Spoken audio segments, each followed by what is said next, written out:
Hello all, today's presentation aims to inform you about choosing and protecting passwords. You probably use personal identification numbers, PINs, passwords, or passphrase every day, from getting money from the ATM or using your debit card in a store, to logging into your email or into an online retailer.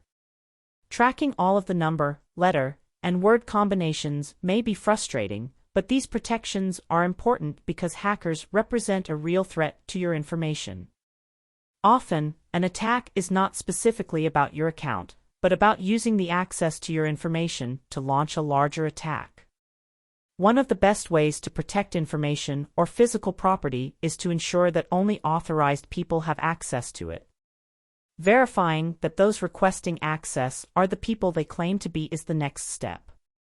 This authentication process is more important and more difficult in the cyber world.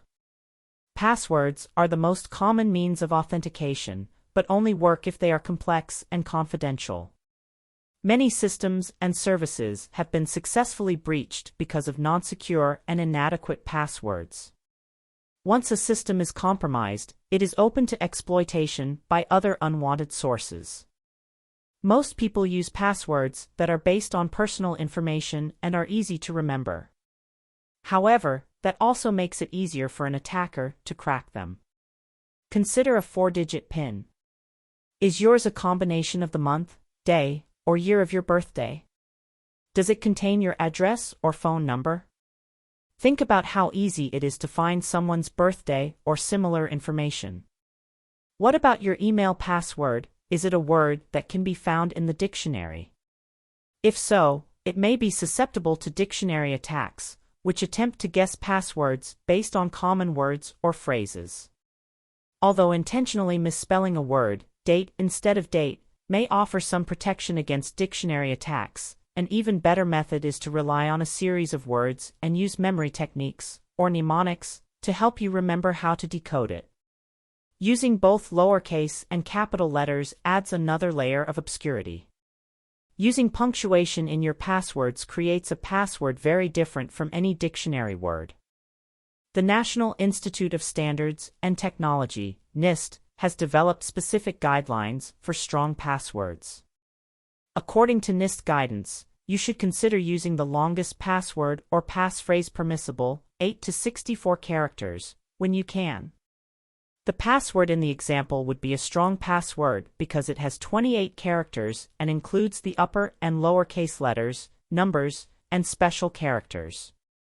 You may need to try different variations of a passphrase. For example, some applications limit the length of passwords and some do not accept spaces or certain special characters.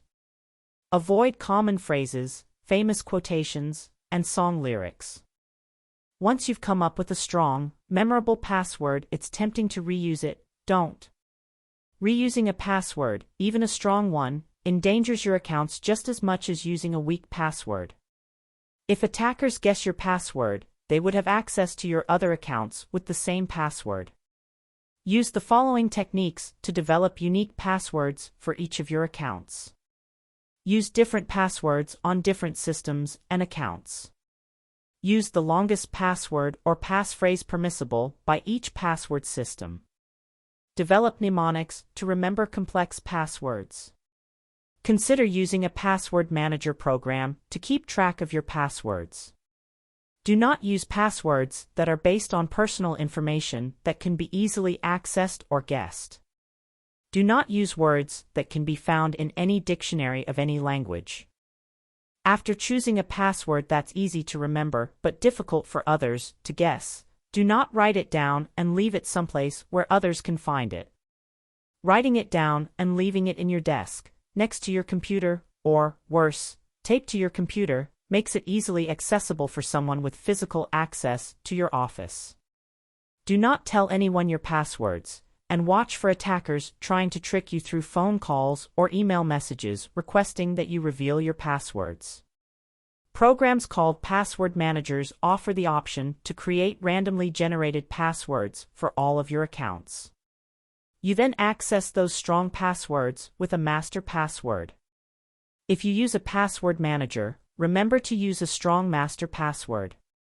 Password problems can stem from your web browser's ability to save passwords and your online sessions in memory. Depending on your web browser's settings, anyone with access to your computer may be able to discover all of your passwords and gain access to your information. Always remember to log out when you are using a public computer, at the library, an internet cafe, or even a shared computer at your office. Avoid using public computers and public Wi-Fi to access sensitive accounts such as banking and email. There's no guarantee that these techniques will prevent an attacker from learning your password, but they will make it more difficult. Don't forget security basics.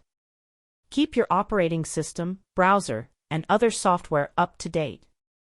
Use and maintain antivirus software and a firewall.